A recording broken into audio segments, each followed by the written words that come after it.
ஆள் போகுதா இல்லையா? அதான் ஆள் இருக்கிறியா? நிறுத்தி பார்க்க சொல்லுங்க. ஏய் நிறுத்துறியா? அடிக்காத. ஒவ்வொரு முறையும் ஆள் இல்லாத ஆம்புலன்ஸ் ஈக்கிட்டு தம்பி கம்பெனி போங்க. நம்பரை குறிச்சு வச்சுங்க. நம்பர் குறிச்சுக்கீங்க.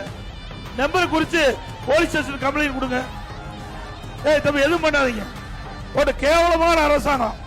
அரசாங்கம் எதுக்கிறதுக்கு தில்லு வேணும். அரசு நீதி எதுக்கு வேணும்? அதை விட்டுட்டு கூட்டத்துக்குள்ள ஆம்புலன்ஸ் விட்டு ஒவ்வொரு முறையும் பிரச்சனை பண்றீங்களா? இந்த டிரைவர் இதெல்லாம் குறிச்சு வச்சுக்க. நம்பர் குறிச்சு வச்சுக்க. யாருன்னு அப்புறம் பேசிக்கலாம். இது மாதிரி 1000 ஆம்புலன்ஸ் விட்டாலும் மக்கள் மனதை மாற்ற முடியாது.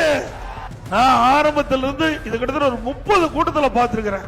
இதே மாதிரி ஆம்புலன்ஸ் கூட்டத்துக்குள்ள விடுறது. ஆக இந்த அரசுக்கு எச்சரிக்கையா விடுறோம். வெறும் வண்டி ஆம்புலன்ஸ் வந்தா அது யார் ஓட்டிட்டு வராங்களோ அவர் பேசிட்டா மாதிரி ஹாஸ்பிட்டலுக்கு போக வேண்டிய நிலைமை ஆயிடும்.